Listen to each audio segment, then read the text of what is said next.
got the man here, Bronson Arroyo. Did I get it right? You got it right. All right, you know, the coach good at butchering names. Well, we're taking our youngsters behind the scenes and what it's like being a major league player. So let's talk about Mr. Arroyo. What has this experience been like for you?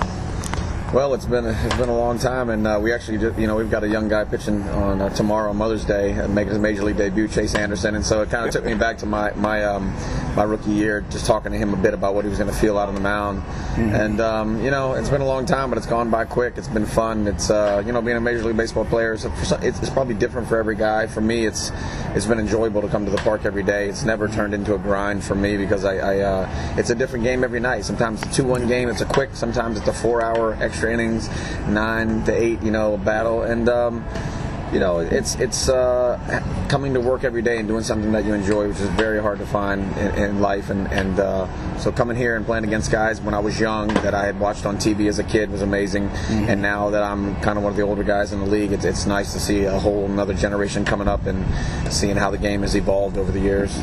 So do these younger guys call you Grimes in the locker room? Yeah, they do sometimes. On this team, I just got here, so they're not that comfortable to call me that yet. But back in Cincinnati, where I was there for 8 years with the Reds, Mike Leake and Matt Latos used to ride me pretty hard. They used to call me Grandpa, yeah. But I said, all right, guys, y'all are 26 now. I said, when I retire, I'm going to come back here. I'm going to be cleaning the uniforms with the clubhouse guys, and we're going to see if y'all are still pitching at 37. So it's fun sometimes. So, man, what do you do to sustain yourself in the big leagues? A lot of kids just think you guys just show up at the ballpark and that's it. What do you guys have to do, or what do you specifically have to do to sustain yourself? Yeah, I've played since 1995 professional baseball in the minor leagues and then in the big leagues for the last 12 or 14 years. I'm gonna call you Grandpa too for it's over with. Right, and so and I've never missed a start, which is very rare in the game. And what it takes is just paying attention to details. It's having a specific program that you want to take your body through. For me, being a starting pitcher, I pitch every 5th day. So the 4 days in between are super important about my preparation, whether it's a massage, whether it's the food you're eating, the sleep you're getting at night, how much you're throwing, you're playing long toss, when you get your bullpen in, and all the different workouts. You're getting a good squat workout one day. Whatever you build your program to be to feel good on day 5 and stay healthy is what you need to do. And it really is, if you want to play the game at this level, it really encompasses your entire life. The off season is 4 months long, and I probably get 3 weeks off, and that's about it. And then we're right back in the weight room, and we're playing catch. And it's just something, if you want to play the game for a long time and you want your body to sustain a 162-game schedule, which is very difficult, you just have to take it serious, and it has to become pretty much your entire life. I don't get many days to just, go hang out with my friends at the beach and do different things because you're constantly worried about calories and what it is that you're going to need in the future.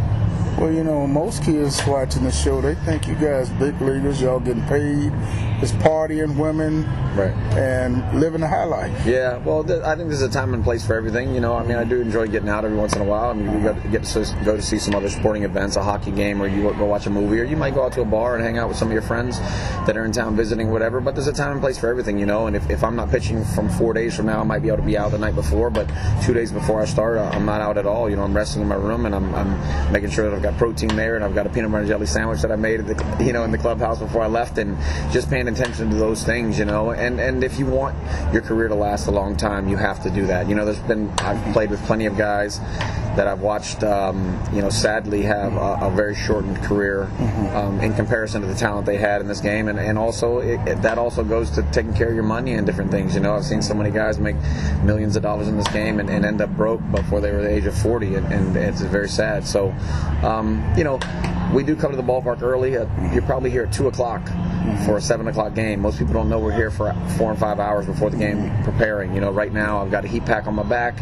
I'm about to go get stretched. There's a whole routine of things you're going through every day. We just don't show up at the park at 6 o'clock, put on the uniform and play. If it was that easy, then everybody would do it. But it's a lot of work and it's a lot of dedication. This is you have to be serious about this game. When you're younger, you can take it a little less serious. A lot of times your talent will take you through. But as you start moving up the ladder and you start playing college ball at a Division I level, and you get in the minor leagues and you get into the major league levels, everybody has talent here, and what's going to separate you from some other guys is going to be the ability to make adjustments on the fly and really mentally and emotionally be able to withstand the failures in this game and to be able to bounce back and continue to be consistent. Let me ask you these last two questions. I know you got to get ready for tonight's ball game. I've always told my pitchers that there was a difference between a pitcher and a pitcher. I mean, at what point did you define yourself to distinguish yourself as a money pitcher, as we call it? Right.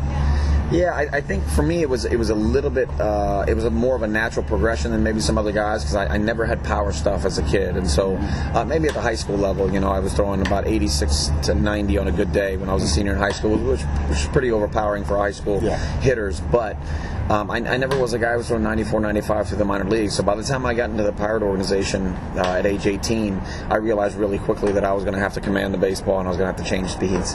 And luckily for me, I had done that as a kid, and I had some sort of feel of the game.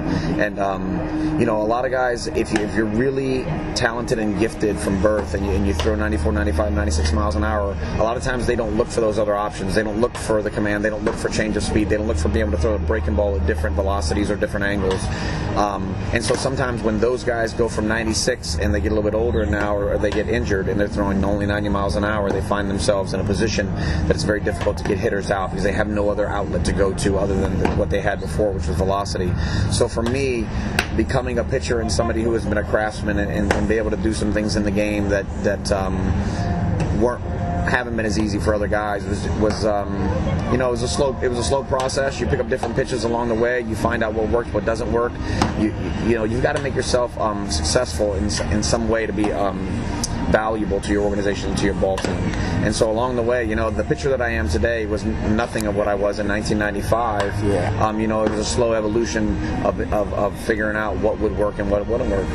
Now, let me take you back to that day when you got the call that you made it to the big leagues. You walked in that locker room for the first time and saw your uniform hanging out. What was that feeling like? Yeah, that was a crazy day. I mean, it's definitely something no one will forget. We were in Colorado Springs in AAA. I was supposed to start that day. That was the Rockies AAA ball club.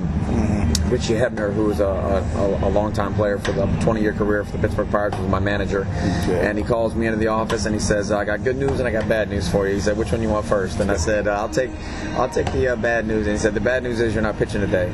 He said, "The good news is you're going to pitch on Wednesday against the Braves in Pittsburgh."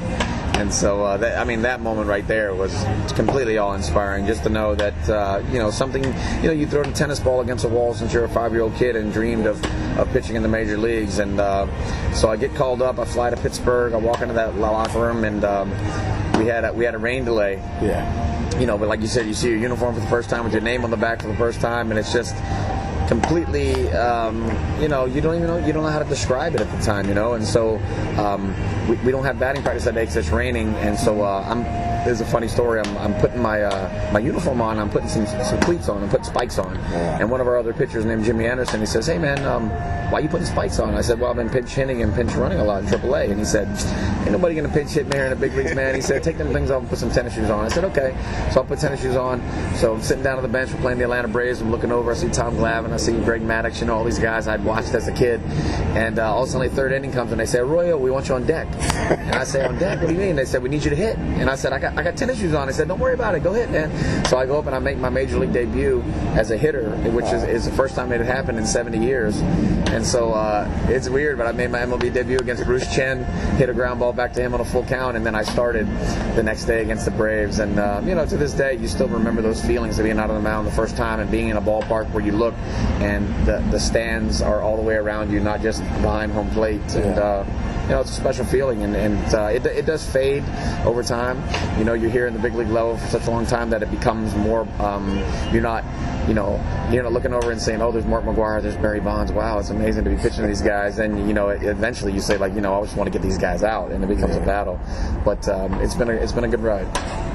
Coach Mayden Youngs is behind the scenes with the man Bronson Arroyo. Appreciate it. All right, thank you. Attention Chicago, Chicago Southland, and Northwest Indiana. All grade school and high school softball players, we are now accepting registration for our Summer and Fall Girls Softball League. The summer season runs from June through July with morning games, starting at 10 a.m. on Tuesdays, Wednesdays, and Thursdays. Then keep it going with a Fall League, Saturdays only, September through November. Spots are limited, so don't wait. Get registered today and secure your place on a team at girlssoftball.us.